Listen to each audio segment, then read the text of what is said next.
Did you know that dolls were used in a research study to better understand child development and racial identity? You may know of this psychologist because of the work that she and her husband conducted together.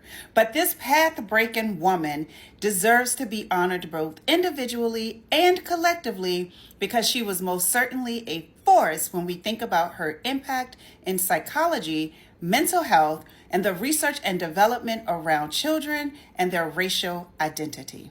Hi, I am Dr. Nicole K-Mack. I am a licensed clinical psychologist, and throughout Black History Month, I will be highlighting Black psychologists who have made a significant impact on the field of mental health. This will be a three-part series related to Dr. Mamie Phipps Clark, her husband, Dr. Kenneth B. Clark, and their collective impact on the mental health field. Dr. Mamie Phipps Clark was born in 1917 in Hot Springs, Arkansas. She attended segregated elementary schools and was raised by her father, who was a physician, and her mother, who had the beautiful opportunity of staying home to provide a warm and nurturing environment for Mamie and her younger brother.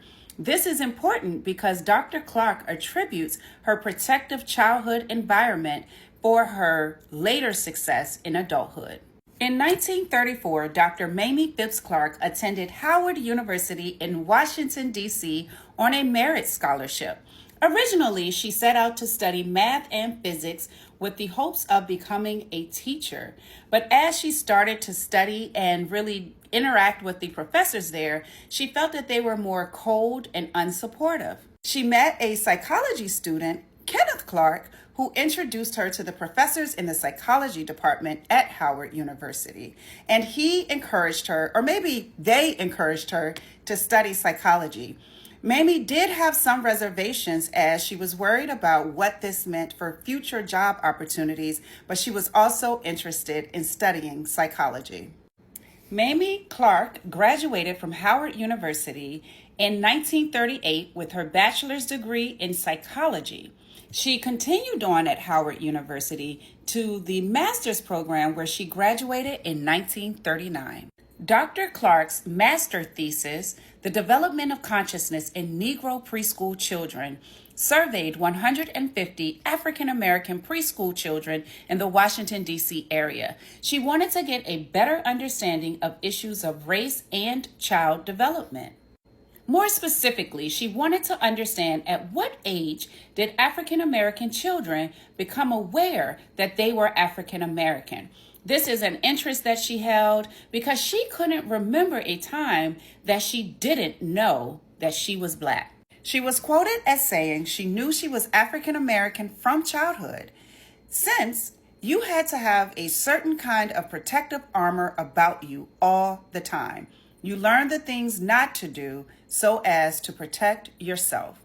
This master's thesis research was the beginning of a line of research that Dr. Clark conducted, and it also became historic when it was used to make segregation unconstitutional in American public schools.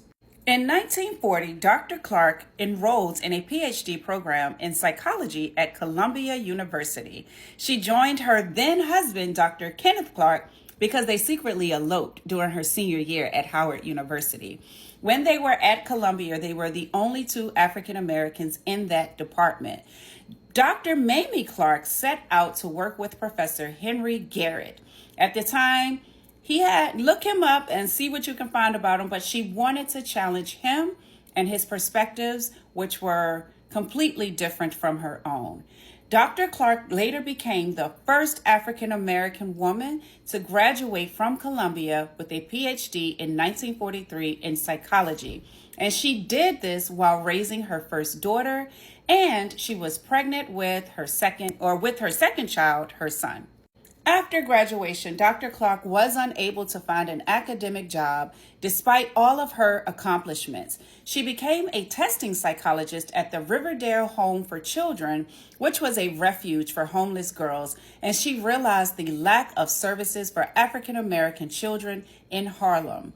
She then was inspired to start the Northside Center for Child Development in 1946, which was the only organization in the city that provided mental health services to African American children.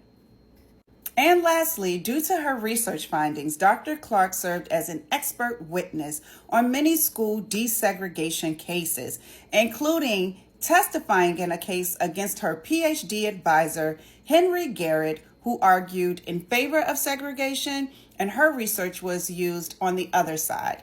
In the landmark case, when we think about Brown versus Board of Education in 1954, NAACP lawyers used Clark's research and her expert testimony in their successful arguments to end school segregation. Dr. Mamie Phipps Clark died of lung cancer in 1983 at the age of 66. She was survived by her husband, Dr. Kenneth Clark, who passed away in 2005, and her children. Thank you, Dr. Mamie Phipps Clark, for your vision, for going into the field of psychology when you did not know what that would mean for your career and job opportunities, for using real life experiences to inform the research and using that data to make a powerful impact. We have all learned about your research, how it showed up in child identity and development, and your work continues to teach and educate mental health and psychology students today. Thank you.